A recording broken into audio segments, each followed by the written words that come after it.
Bonjour à toutes et à tous. Avec vous, Mohamed Bilal, professeur de mathématiques.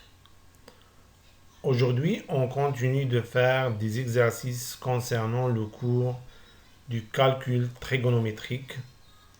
Mais dans cette partie, on va faire l'exercice 4 concernant le même cours, c'est-à-dire le cours du calcul trigonométrique. Oui, donc on passe maintenant à l'énoncé de l'exercice 4.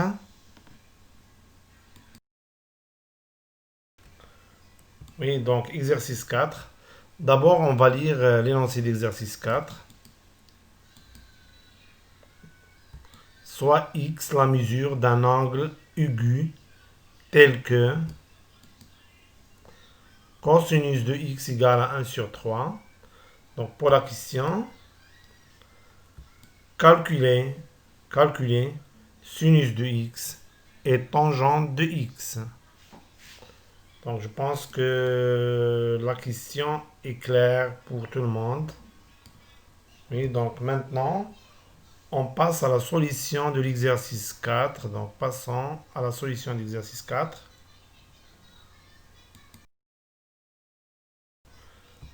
Oui, donc solution d'exercice 4. Oui. Calculons, calculons sinus de x et tangente de x. Donc, on va répondre à cet exercice en utilisant deux méthodes. Donc, dans la première méthode, on va utiliser la relation entre sinus de x et cosinus de x. Donc on sait que sinus au carré de x plus cosinus au carré de x égale à 1. Et aussi on va utiliser la relation entre tangente de x et sinus de x et cosinus de x. Donc on sait que tangente de x égale à sinus de x sur cosinus de x.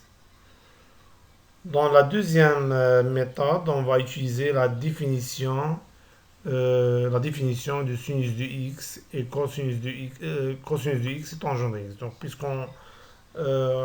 puisqu'on va, donc il nous demande de calculer sinus de x et tangente de x, on va utiliser la définition de sinus de x. Donc, sinus de x égale à la longueur des côtés opposés la longueur des côtés opposés sur l'hypoténuse, et le tangent de x égale à la longueur des côtés opposés sur la longueur des côtés adjacents. Oui. Donc commençons donc, par la première méthode. Oui, la première méthode, oui. Oui, donc commençons par calculer par exemple sinus de x.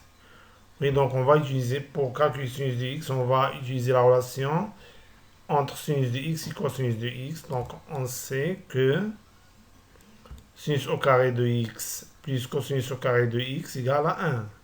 Donc maintenant, puisqu'on sait la valeur de cosinus de x d'après les données d'exercice, on sait que cosinus de x égale à 1 sur 3. Donc remplaçons cosinus de x par 1 sur 3. Donc on trouve sinus au carré de x plus 1 sur 3 au carré égale à 1.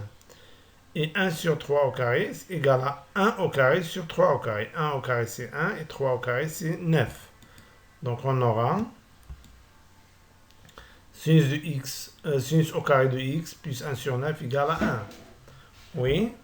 Maintenant, on transforme 1 sur 9 de ce côté à l'autre, bien sûr en changeant le signe qui précède 1 sur 9, c'est-à-dire que plus ça devient moins. Donc on aura donc sinus x au carré égale à 1 moins 1 sur 9. On réduit ces deux nombres au même dénominateur, donc le dénominateur commun c'est 9. Et 1 peut s'écrire sous forme de 9 sur 9 moins 1 sur 9. Donc on garde le même dénominateur et on soustrait on garde le même dénominateur et on soustrait les numérateurs, c'est-à-dire 9 moins 1 c'est 8. Donc sinus au carré de x égale à 8 sur 9. On sait que l'équation, par exemple, x au carré égale à a, c'est a est strictement positive, admet deux solutions, racine de a et moins racine de a. Donc l'équation sinus au carré de x égale à 8 sur 9 admet deux solutions. Racine de 8 sur 9 et moins racine de 8 sur 9. Oui. Donc ici x, la mesure d'un angle aigu. Donc le sinus de x est toujours positif. Pourquoi? Parce qu'on sait que le sinus de x comprend strictement entre 0 et 1. Donc on va prendre la racine positive, c'est-à-dire sinus de x égale à sinus de x égale à racine de 8 sur 9, racine de a sur b égale à racine de a sur racine de b, donc égale à racine de 8 sur racine de 9. Racine de 8, on peut le simplifier, donc parce que 8, on peut l'écrire sous forme de produit d'un carré complet un nombre, donc 8 égale à 4 fois 2, donc racine de 8 c'est racine de 4 fois racine de 2, ceci bien sûr d'après les propriétés des opérations sur les racines carrées, donc on a déjà vu ça. Racine de 4 égale à 2. Pourquoi? Parce que racine de 4, c'est racine de 2 au carré. Donc, il est sous forme de racine de a au carré égale à a, si a est positif. Donc, racine de 2 au carré, c'est 2. Donc, on aura 2 racines de 2 sur 3. Racine de 9, c'est 3 parce que 9 égale à 3 au carré pour la même raison. Oui. Donc, on a calculé sinus de x. Bien sûr, ici en utilisant la relation entre sinus de x et cosinus de x. Donc, j'espère que c'est clair pour tout le monde. Maintenant, on passe à la deuxième partie de la question, c'est-à-dire qu'on doit calculer le tangent de x. Oui, donc calculons tangent de x. Donc, ici, on va utiliser la relation entre tangent de x et sinus de x et cosinus de x. Donc, on sait que tangent de x égale à sinus de x sur cosinus de x. Remplaçons, donc on a déjà calculé sinus de x, on a trouvé 2 racines de 2 sur 3, donc remplaçons sinus de x par sa valeur et cosinus de x par sa valeur. Donc on a la valeur de cosinus de x d'après les données d'exercice. D'après les données d'exercice, on a cosinus de x égale à 1 sur 3. Oui, donc égal à produit. Donc on a ici la division de deux quotients. Le produit du premier nombre par l'inverse du deuxième, c'est-à-dire 2 racines de 2 sur 3 multiplié par l'inverse. L'inverse de 1 sur 3, c'est 3 sur 1. Donc on peut simplifier par 3. Oui. On trouve ça nous reste 2 racines de 2. Donc qu'est-ce qu'on remarque ici? Donc on remarque que donc la tangente ça peut être supérieur à 1, 2 racines 2 supérieur à 1. Donc ici, il faut toujours, lorsqu'on calcule sinus de x ou bien cosinus de x, il faut toujours s'assurer que le sinus de x est compris strictement entre 0 et 1, ce qui est le cas dans ce cas-là. Donc on a calculé tangent de x, j'espère que c'est clair pour tout le monde. Maintenant, on va calculer sinus de x et tangent de x, mais en utilisant d'autres méthodes. On va utiliser une autre méthode qui est différente de cette méthode. C'est-à-dire qu'on a répondu à la question en utilisant deux méthodes. Donc, passons à la deuxième méthode. Donc, les méthodes se diffèrent, mais le résultat doit être les mêmes. Oui, donc passons à la deuxième méthode. Oui, dans la deuxième méthode, on a déjà parlé de ça. Dans la deuxième méthode, on va utiliser la définition du sinus et tangente. Oui. Qu'est-ce qu'on a dans les données? Dans les données, on sait que cosinus de x égale à 1 sur 3. Oui. Donc, x, c'est quoi x? Donc, x, c'est la mesure d'un angle aigu. Donc, puisque x est la mesure d'un angle aigu, alors cet angle aigu peut être un angle dans une infinité de triangles rectangles. En particulier, on va prendre un triangle dont l'un de ces deux angles aigus est de mesure x et dont un il a, bien sûr, dans ce triangle qui est rectangle, oui, donc dans 1, il a la longueur adjacente de cet angle, et 3, il a la longueur de l'hypoténuse. Donc, écrivons ce qu'on a expliqué. Donc, aussi, on va utiliser une figure pour mieux comprendre. Notons X, la mesure de l'angle ABC, bien sûr, avec où ABC est un triangle rectangle en A tel que AB. Donc, AB, ça sera la longueur des côtés adjacents de ABC. Et BC qui est l'hypoténuse de cet angle, de ce triangle, égale à 3. Donc, voir la figure 50. Donc, on a la figure ici. Oui, donc X, donc ça sera la mesure d'un angle aigu qui est ABC dans un triangle,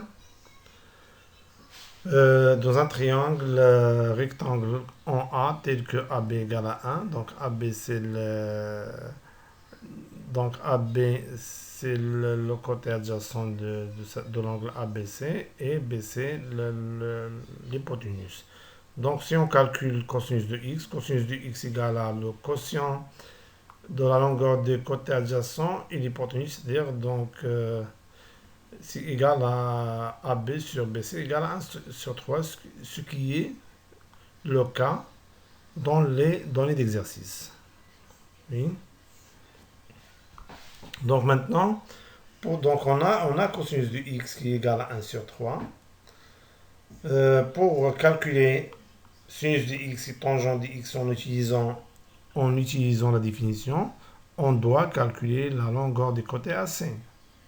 Oui, donc AC. Donc ici, on a le triangle ABC rectangle en A. Et on connaît bien sûr les longueurs des deux côtés, le côté AB et côté BC. Donc les conditions d'application du théorème des règles de Pythagore sont vérifiées. Donc on peut appliquer le théorème des règles de Pythagore sur le triangle ABC pour calculer la longueur du côté AC. Oui. Par application du théorème des règles de Pythagore sur le triangle ABC qui est rectangle en A, on obtient AC au carré. Donc toujours on commence par l'inconnu. Donc c'est mieux, c'est pas obligatoire, mais c'est mieux. Donc je vous conseille de commencer toujours par l'inconnu. AC au carré plus AB au carré égale à BC au carré. Donc remplaçons chaque expression par sa valeur. Donc on sait que AB égale à 1 et BC égale à 3. Donc lorsqu'on remplace, on trouve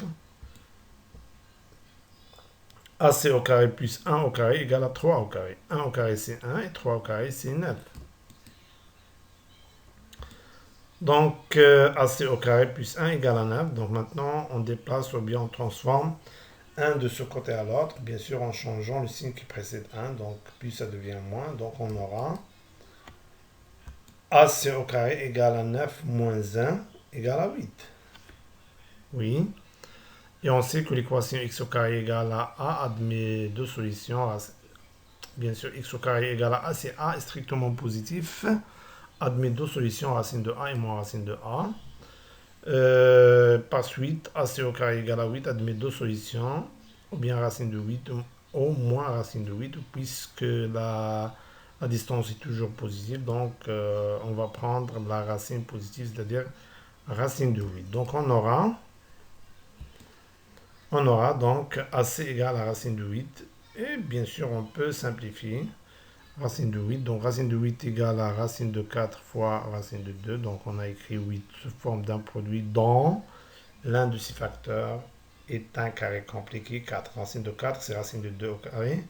Égale à 2 fois, donc, égale à 2 fois racine de 2. Oui. Donc, maintenant, on connaît les longueurs des trois côté de ce triangle. Donc on peut calculer sinus et tangente bien sûr en utilisant la définition. Donc d'après la définition, donc sinus de x, c'est-à-dire sinus de l'angle ABC égale à la longueur des côtés opposé, c'est-à-dire AC, sur la longueur de l'hypoténuse, c'est-à-dire AC sur BC, égale à 2 racines de 3, 2 racines de 2 sur 3. Et pour tangente de x égale tangente de x, c'est-à-dire tangente de ABC, égale à la longueur des côtés opposés sur la longueur des côtés adjacents, c'est-à-dire AC sur AB égale à 2 racines de 2 sur 1 égale à 2 racines de 2. Donc, qu'est-ce que vous remarquez? Donc, on remarque qu'on a obtenu les mêmes résultats, même si on a utilisé deux méthodes différentes. Donc, j'espère que c'est clair pour tout le monde. Donc, on a répondu à la question. Oui, donc ce qu'il faut démontrer. Donc, espérons que c'est clair pour tout le monde.